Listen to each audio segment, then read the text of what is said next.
ನಮಸ್ಕಾರ ಸ್ನೇಹಿತರೆ, ಮಳೆ ಯಾವಾಗ ಬರಬೇಕು ಯಾವಾಗ ಬಿಡಬೇಕು ಅನ್ನೋದು ನಮ್ಮ ಕೈಲಿಲ್ಲ. ಎಲ್ಲ ಪ್ರಕೃತಿ ದೇವ, ಪ್ರಕೃತಿಯ ಆಟದಲ್ಲಿ ನಾವಿರ್ತೀವಿ.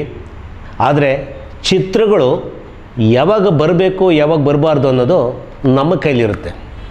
ಈ ಸ್ಟಾರ್ ಸಿನಿಮಾಗಳು ಬಂದರೆ ಒಂದೇ ಸಾರಿ ಬರುತ್ತೆ, ಇಲ್ಲ ಅಂದರೆ ಸಿನಿಮಾಗಳೇ ಇರೋದಿಲ್ಲ. ಈಗ ನೋಡಿ, ಈ ಆಗಸ್ಟ್ ತಿಂಗಳಲ್ಲಿ 3 ಸಿನಿಮಾಗಳು, ದೊಡ್ಡ ಸಿನಿಮಾಗಳು ಬಿಡುಗಡೆ ಆಗ್ತಾಯಿದೆ. 9ನೇ ತಾರೀಕು ಭೀಮಾ, 15ನೇ ತಾರೀಕು 2 ಸಿನಿಮಾ, ಕೃಷ್ಣಂ ಪ್ರಣಯ ಸಖಿ ಜೊತೆಗೆ ಗೌರಿ. ಈ ತಿಂಗಳಲ್ಲಿ, ಆಗಸ್ಟ್ ತಿಂಗಳಲ್ಲಿ 3 ಪ್ಲಾನ್ ಮಾಡ್ಕೊಂಡಿದ್ದಾರೆ. ಅಂದರೆ ನಾನು ಹೇಳಿದೆ, ಏನು ಹೇಳೋದಕ್ಕೆ ಹೊರಟಿದ್ದೀವಿ ಅಂದರೆ, ನಾವು ಈಗ ನೋಡಿ 9ನೇ ತಾರೀಕು ಭೀಮಾ ಚಿತ್ರ ಬಿಡುಗಡೆ ಫಿಕ್ಸ್ ಆಗೋಗಿದೆ. ಆದರೆ 15ನೇ ತಾರೀಕು ಇದೆಯಲ್ವಾ, 15ನೇ ತಾರೀಕು 2 ಸಿನಿಮಾ, ಒಂದು ಗಣೇಶ್ ಸಿನಿಮಾ, ಒಂದು ಇಂದ್ರಜಿತ್ ಲಂಕೇಶ್ ಅವರ ಮಗ ಸಮ್ರಜಿತ್ ಲಂಕೇಶ್ ಅವ್ರ ಸಿನಿಮಾ. ಈ 2 ಸಿನಿಮಾಗಳು ಪೈಪೋಟಿ 15ನೇ ತಾರೀಕು. ಅಂದರೆ ನಾವು ಈಗ ಏನು ಹೇಳಕ್ಕೆ ಹೊರಟಿದ್ದೀವಿ ಅಂದರೆ, 15ನೇ ತಾರೀಕು ಬಿಡುಗಡೆ ಆಗುತ್ತಲ್ಲ ಸಿನಿಮಾಗಳು. ಯಾಕಂದರೆ ಈಗ ಚಿತ್ರಮಂದಿರಗಳಿಗೆ ಜನ ಬರೋದೇ ಕಷ್ಟ ಆಗೋಗಿದೆ. ಅದರಲ್ಲೂ ಇವು ಈ ಭೀಮಾ, ಈ ಕೃಷ್ಣಂ ಪ್ರಣಯ ಸಖಿ, ಗೌರಿ ಒಂದು ಸ್ವಲ್ಪ ಬಜಾರಲ್ಲಿ ಹವಾ ಸೃಷ್ಟಿ ಮಾಡಿದೆ. ಅಂದರೆ ಒಂದು ಸ್ವಲ್ಪ ಹೋಪ್ ಇದೆ. ಅಂದರೆ ಈ ಸಿನಿಮಾಗಳು ಜನ ಬರ್ತಾರೆ, ನೋಡ್ತಾರೆ ಅನ್ನೋದೊಂದು ಹೋಪ್ ಅಂತೂ ಕಾಣಿಸ್ತಾ ಇದೆ ಸೋಷಿಯಲ್ ಮೀಡಿಯಾದಲ್ಲಿ. ಹಾಗೆ ನಾನು ಹೇಳೋದು, 15ನೇ ತಾರೀಕು ಗಣೇಶ್ ಅವ್ರ ಸಿನಿಮಾ, ಇಂದ್ರಜಿತ್ ಲಂಕೇಶ್ ಅವರ ಸಿನಿಮಾ, ಮಗನ ಸಿನಿಮಾ ಬಿಡುಗಡೆಯಲ್ಲಿ ಯಾವುದಾದ್ರೂ ಒಂದು ಸಿನಿಮಾ ಬಂದರೆ ಉತ್ತಮ. ಯಾಕಂದರೆ 2 ಬಜೆಟ್ ಸಿನಿಮಾಗಳೇ. ಯಾಕಂದರೆ ಆಡಿಯನ್ಸು ಯಾವ ಸಿನಿಮಾ ನೋಡಬೇಕು ಅನ್ನೋದೇ ಒಂದು ಇದಾಗುತ್ತೆ. ಯಾಕಂದರೆ ಬೇರೆ ಬೇರೆ ಸಿನಿಮಾಗಳೆಲ್ಲ ಇರುತ್ತೆ. ಆಗಸ್ಟ್ 15ಕ್ಕೆ ತಮಿಳಿರುತ್ತೆ, ತೆಲುಗಿರುತ್ತೆ, ಮಲಯಾಳಿ ಇರುತ್ತೆ. ಅದ್ರ ಜೊತೆಗೆ ನಮ್ಮ ಕನ್ನಡ ಸಿನಿಮಾಗಳು, ಚಿಕ್ಕ ಚಿಕ್ಕ ಸಿನಿಮಾಗಳು ಕೂಡ ಇರುತ್ತೆ. ಅದರಿಂದ ಕೃಷ್ಣಂ ಪ್ರಣಯ ಸಖಿ ಸಿನಿಮಾ ಮತ್ತು ಗೌರಿ ಸಿನಿಮಾ, ಈ 2ರಲ್ಲಿ ಯಾವುದಾದ್ರೂ ಒಂದು ಬಂದರೆ ಉತ್ತಮ. ಯಾಕಂದರೆ ಒಬ್ಬ ನಿರ್ಮಾಪನಿಗೆ ಚೆನ್ನಾಗಿ ಕಲೆಕ್ಷನ್ ಆದರೆ ಉತ್ತಮ ಅಲ್ವಾ. ಈ 2 ಸಿನಿಮಾಗಳು ಒಂದು 15ಕ್ಕೆ ರಿಲೀಸ್ ಮಾಡ್ಬೋದು. ಇನ್ನೊಂದು ಅದ್ರ ಮುಂದಿನ ವಾರ ಯಾವುದಾದ್ರೂ ಆಗಲಿ, ಆ ನಿರ್ಮಾಪಕರು ಮತ್ತು ಡಿಸ್ಟ್ರಿಬ್ಯೂಟ್ರು ಮಾತಾಡಿಕೊಂಡು ಒಂದು ಪ್ಲಾನ್ ಮಾಡಿಕೊಂಡ್ರೆ ಭಾಳ ಉತ್ತಮ. ಯಾಕಂದರೆ ಈಗಿರೋ ಪರಿಸ್ಥಿತಿಯಲ್ಲಿ ಒಂದು ಸಿನಿಮಾ ಬಂದರೆ ವಾರಕ್ಕೆ ಆ ಪ್ರೊಡ್ಯೂಸರ್ಗೆ ಒಳ್ಳೆ ಕಲೆಕ್ಷನ್ ಬರುತ್ತೆ. ಯಾಕಂದರೆ ಸ್ಟಾರ್ ಸಿನಿಮಾಗಳಲ್ವಾ. ಆಮೇಲೆ ನೋಡಿ, 23ಕ್ಕೆ ಡೇಟ್ ಇದೆ. ಆ 23ಕ್ಕೆ ಯಾವ್ದಾದ್ರು ಒಂದು ಸಿನಿಮಾ ಬರ್ಬೋದು. ಆಗಸ್ಟ್ 15ಕ್ಕೆ ಬಿಡುಗಡೆ ಆಗ 2 ಸಿನಿಮಾಗಳಲ್ಲಿ 2 ಒಟ್ಟಿಗೆ ಬಂದಾಗ ಮತ್ತೆ 23ಕ್ಕೆ ಯಾವ ಸಿನಿಮಾನೂ ಇರೋದಿಲ್ಲ. ಅದಕ್ಕೆ ನಾವು ಹೇಳೋದು, ಯಾಕಂದರೆ ಕನ್ನಡ ಚಿತ್ರರಂಗದ ನಿರ್ಮಾಪಕ ಉಳಿಬೇಕು, ಡಿಸ್ಟ್ರಿಬ್ಯೂಟ್ ಉಳಿಬೇಕು. ಯಾಕಂದರೆ ಇಡೀ ಚಿತ್ರರಂಗ ಉಳಿಬೇಕು. ಯಾಕಂದರೆ ಇಡೀ ಚಿತ್ರರಂಗ ಉಳಿದ್ರೇ, ಯಾಕಂದರೆ ಈಗ ಇರೋ ಪರಿಸ್ಥಿತಿ ನೋಡಿದ್ರೆ ಬೇರೆ ಬೇರೆ ಅದರ್ ಲ್ಯಾಂಗ್ವೇಜ್ ಸಿನಿಮಾಗಳು ನಮ್ಮ ಕರ್ನಾಟಕದಲ್ಲಿ ಯಥೇಚ್ಛವಾಗಿ ಓಡ್ತಾ ಇದ್ದಾವೆ. ಎಲ್ಲ ಎಂಟೈರ್ ಕರ್ನಾಟಕ ಓಡುತ್ತೆ.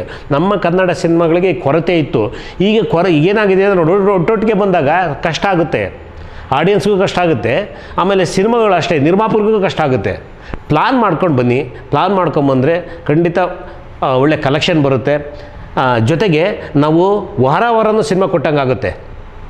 ಪ್ರತಿ ವಾರನೂ ಒಬ್ಬ ಸ್ಟಾರ್ ಸಿನಿಮಾ ಬಂದಾಗುತ್ತೆ. ಒಟ್ಟಿಗೆ ಬಂದಾಗ ಏನಾಗುತ್ತೆ ಅಂದರೆ, ನೆಕ್ಸ್ಟ್ ವೀಕಲ್ಲಿ ಸಿನಿಮಾಗಳಿರೋದಿಲ್ಲ. ಅದರಿಂದ ನಿರ್ಮಾಪಕರು, ಡಿಸ್ಟ್ರಿಬ್ಯೂಟ್ರುಗಳು ಕೂತ್ಕೊಂಡು ಮಾತಾಡಿಕೊಂಡು ಒಂದು ಪ್ಲಾನ್ ಮಾಡಿದ್ರೆ ಖಂಡಿತ ಚಿತ್ರಗಳಿಗೆ ಒಳ್ಳೆ ಕಲೆಕ್ಷನ್ ಬರುತ್ತೆ. ಇಲ್ಲ ಅಂತಂದರೆ ನೋಡಿ, ಕಲೆಕ್ಷನ್ನೂ ಇರೋದಿಲ್ಲ, ಯಾವ ಸಿನಿಮಾಗೂ ಕಲೆಕ್ಷನ್ ಆಗಲ್ಲ. ಆ ಥರ ಆಗ್ಬಿಡುತ್ತೆ. ಯಾವ್ದಾರು ಒಂದು ಸಿನಿಮಾಗಾದರೆ ಕಲೆಕ್ಷನ್ ಆದರೆ ಆ ಪ್ರೊಡ್ಯೂಸರ್ ಸೇಫ್ ಆಗ್ತಾರಲ್ವಾ. ಆದರೆ ನೆಕ್ಸ್ಟ್ ವೀಕ್ ಬನ್ನಿ, ತೊಂದರೆ ಏನಿದೆ? 15ಕ್ಕೆ 2 ಸಿನಿಮಾ 3 ಸಿನಿಮಾ ಬರ್ಬೇಕಂತಂದೇನು? ಅದು ನಮ್ಮ ಕನ್ನಡ ಚಿತ್ರಗಳೇ ಅಲ್ವಾ. ಆಮೇಲೆ ಹೇಳಿದಲ್ಲ, 23ಕ್ಕೆ ಯಾವ ಸಿನಿಮಾನೂ ಇರೋದಿಲ್ಲ. ಆವಾಗ ಬರ್ಬೋದು. ಆವಾಗ ಆ ವಾರದಲ್ಲಿ ಸಿನಿಮಾ ನೋಡ್ತಾರೆ. ಯಾಕಂದರೆ ಇಂಡಸ್ಟ್ರಿ ಸಿನಿಮಾಗಳು ಬ್ಯುಸಿ ಇದ್ದಾಗ ಏನಾಗುತ್ತೆ ಅಂದರೆ, ಒಂದು ಎಲ್ಲಿ ನೋಡಿದ್ರು ಕನ್ನಡ ಸಿನಿಮಾಗಳು ಕಾಣ್ತಾ ಇರುತ್ತೆ ಕಣ್ಣಿಗೆ. ಅವು ನೋಡಬೇಕಪ್ಪ ಅನಿಸುತ್ತೆ. ನಾವೆಲ್ಲರೂ ನೋಡಿ ಪೋಸ್ಟ್ಗಳು ಅಲ್ಲಿ ನೋಡ್ತಾ ಇರ್ತೀವಿ. ಕನ್ನಡ ಸಿನಿಮಾಗಳು ಕಾಣೋದೇ ಇಲ್ಲ, ಬರೀ ತೆಲುಗು, ತಮಿಳು, ಹಿಂದಿ ಸಿನಿಮಾಗಳು ಕಾಣ್ತಾ ಇರುತ್ತೆ. ಸೋಷಿಯಲ್ ಮೀಡಿಯಾಗಳಲ್ಲೂ ಅಷ್ಟೇ. ಯಾಕಂದರೆ ಸಿನಿಮಾಗಳು ನಮಗೆ ಬರ್ತಾ ಇಲ್ಲ. ಈಗ ಬಂದಾಗ ನಾವು ಅದನ್ನ ಉಳಿಸ್ಕೋಬೇಕು. ಈಗ ನಾವು ಎಡವೋದಲ್ಲೇ ಒಂದೇ ಸಾರಿ ಸ್ಟಾರ್ ಸಿನಿಮಾಗಳು ಬಂತು ಅಂದರೆ ಒಂದರಿಂದ ಬರ್ತಾನೆ ಇರುತ್ತೆ, ಆಮೇಲೆ ರಿಲೀಸ್ ಮಾಡ್ತಾನೇ ಇರ್ತೀವಿ. ಆವಾಗ ನಾವೇನು ಕಲೆಕ್ಷನ್ ಬರಲಿಲ್ಲ ಅಂತಂದರೆ, ಅಯ್ಯೋ ನಮಗೆ ಜನ ಬರ್ತಾ ಇಲ್ಲ, ಕಲೆಕ್ಷನ್ ಆಗಲಿಲ್ಲ, ಲಾಸ್ ಆಯಿತು ಅಂತೀವಿ. ಅದರಿಂದ ನಾವು ಯಾವುದೇ ಕಾರಣಕ್ಕೂ ಇನ್ನು ಮುಂದೆ ನಾನು ಡಿಸ್ಟ್ರಿಬ್ಯೂಟ್ರುಗಳು, ಪ್ರೊಡ್ಯೂಸರ್ಸ್ಗಳು ಪ್ಲಾನ್ ಮಾಡಿ ಸಿನಿಮಾನ ಬಿಡುಗಡೆ ಮಾಡಿದ್ರೆ ಖಂಡಿತ ಸಕ್ಸಸ್ ಆಗ್ತೀವಿ. ಯಾಕಂತಂದರೆ ನೋಡಿ, ದೊಡ್ಡ ಸ್ಟಾರ್ ಸಿನಿಮಾ ಬಿಡುಗಡೆ ಆದಾಗ ಒಂದು ಚಿಕ್ಕ ಸಿನಿಮಾಗಳು ಯಾವುದಾದ್ರೂ ನಮ್ಮ ಕನ್ನಡ ಸಿನಿಮಾಗಳು ಇರುತ್ತೆ, ಅದು ಬರಲಿ. ದೊಡ್ಡ ಸಿನಿಮಾ ನೋಡಿ ಚಿಕ್ಕ ಸಿನಿಮಾಗಳು ನೋಡ್ತಾರೆ. ನೀವು ಒಟ್ಟೊಟ್ಟಿಗೆ ದೊಡ್ಡ ದೊಡ್ಡ ಸಿನಿಮಾಗಳು ಒಂದೇ ಸಾರಿ ಬಂದಾಗ ತುಂಬ ಕಷ್ಟ ಆಗುತ್ತೆ, ನಿರ್ಮಾಪಕರಿಗೆ ಹೊಡೆತ ಬೀಳುತ್ತೆ, ಜೊತೆಗೆ ಡಿಸ್ಟ್ರಿಬ್ಯೂಟ್ರಿಗೂ, ಆಮೇಲೆ ಥಿಯೇಟ್ರಿಗೆ ಸಿನಿಮಾ ಇರೋದಿಲ್ಲ, ಆ ಥರ ಆಗ್ಬಿಡುತ್ತೆ ಒಂದೇ ಸಾರಿ ಬಂದಾಗ. ಯಾವ್ದು ಸಕ್ಸಸ್ ಆಗುತ್ತೋ ಯಾವ್ದು ಸಕ್ಸಸ್ ಆಗಲ್ವೋ ನಮ್ಮ ಕೈಲಿಲ್ಲ. ಎಲ್ಲ ಆ ಸಿನಿಮಾ ಮಾಡಿರೋ ಕಂಟೆಂಟ್ ಮೇಲೆ, ಆ ಸಿನಿಮಾ ಹೇಗಿರುತ್ತೆ ಅನ್ನೋದ್ರ ಮೇಲೆ ಡಿಸೈಡ್ ಆಗುತ್ತೆ. ಅದು ಅಭಿಮಾನಿಗಳು ನಿರ್ಧಾರ ಮಾಡ್ತಾರೆ, ಚೆನ್ನಾಗೈತೆ ಚೆನ್ನಾಗಿಲ್ಲ ಅಂತ. ನಾವು ಹೇಳೋದೇನೆಂದರೆ, ನಮ್ಮ ಕನ್ನಡ ಚಿತ್ರರಂಗ ಉಳಿಬೇಕು, ನಮ್ಮ ಕನ್ನಡ ಸಿನಿಮಾಗಳು ಚೆನ್ನಾಗಿ ಹೋಗಬೇಕು. ಚೆನ್ನಾಗಿ ಹೋದರೆ ನಿರ್ಮಾಪಕರು ಒಂದೆರಡು ಕಾಸು ಮಾಡಿದ್ರೆ ಆ ನಿರ್ಮಾಪಕರು ಮತ್ತಿನ್ನೊಂದು ಸಿನಿಮಾ ಮಾಡ್ತಾರೆ, ಉದ್ಯಮ ಬೆಳೆಯುತ್ತೆ. ಕನ್ನಡ ಚಿತ್ರರಂಗದ ಉದ್ಯಮ ಒಂದೇ ಸಾರಿ ನೋಡಿ, ಕೆಲವು ಸಿನಿಮಾ ಚೆನ್ನಾಗಿರುತ್ತೆ, ಬಟ್ ಥಿಯೇಟ್ರಿಂದ ತೆಗೆದುಬಿಡ್ತೀವಿ, ಯಾಕಂದ್ರೆ ಇನ್ನೊಂದು ಸಿನಿಮಾ ಯಾವುದಕ್ಕೋ ಕಮಿಟ್ ಆಗಿರ್ತಾರೆ ಥಿಯೇಟ್ರರು. ಅದು ಆ ಥರ ಮಾಡ್ಕೋಬೇಡಿ. ನಿರ್ಮಾಪಕರು ಮತ್ತು ಡಿಸ್ಟ್ರಿಬ್ಯೂಟರ್ಗಳು ಮಾತಾಡಿಕೊಂಡು ಒಂದು ಪ್ಲಾನ್ ಮಾಡ್ಕೊಂಡು ವಾರ ಒಂದು ಪ್ಲಾನ್ ಮಾಡ್ಕೊಂಡು ಬನ್ನಿ. ಈಗ ಈ ಆಗಸ್ಟಲ್ಲಿ ಬಿಡುಗಡೆ ಆಗುವ ಎಲ್ಲ 3 ಸಿನಿಮಾನು ದೊಡ್ಡ ಸಿನಿಮಾನೇ. ಭೀಮಾ, ಕೃಷ್ಣಂ ಪ್ರಣಯ ಸಖಿ, ಗೌರಿ, ಆ ಸಿನಿಮಾಗಳಿಗೂ ಜೊತೆಗೆ ಅದ್ರ ಜೊತೆಗೆ ಇನ್ನು ಚಿಕ್ಕ ಚಿಕ್ಕ ಸಿನಿಮಾಗಳೆಲ್ಲ ಬಿಡುಗಡೆ ಆಗ್ತಾ ಇರುತ್ತೆ. ಹೊಸ ನಿರ್ದೇಶಕರು, ಹೊಸ ನಿರ್ಮಾಪಕರು, ಹೊಸ ಕಲಾವಿದರೆಲ್ಲ ಸಿನಿಮಾಗಳು ಮಾಡ್ತಾಯಿದ್ದಾರೆ. ಆ ಸಿನಿಮಾಗಳು ಕೂಡ ಚೆನ್ನಾಗಿ ಆಗಬೇಕು. ಯಾಕಂದ್ರೆ ಆ ದೊಡ್ಡ ಸಿನಿಮಾಗಳು ಒಂದೊಂದು ಸಿನಿಮಾ ರಿಲೀಸ್ ಮಾಡಿ ಚೆನ್ನಾಗಿ ಆಗ್ತಾಯಿದ್ರೆ ಚಿಕ್ಕ ಸಿನಿಮಾಗಳಿಗೂ ಒಂದು ಪುಷ್ ಸಿಗ್ತಾ ಇರುತ್ತೆ. ತಡೆಯಪ್ಪ, ಆ ಸಿನಿಮಾ ನೋಡೋಣಪ್ಪ ಹೇಗಿರುತ್ತೆ ಅಂತ. ಒಂದೇ ಸಾರಿ ದೊಡ್ಡ ದೊಡ್ಡ ಸಿನಿಮಾ ಬಂದಾಗ ಚಿಕ್ಕ ಚಿಕ್ಕ ಸಿನಿಮಾಗಳಿಗೂ ಹೊಡ್ತಾ ಬೀಳುತ್ತೆ.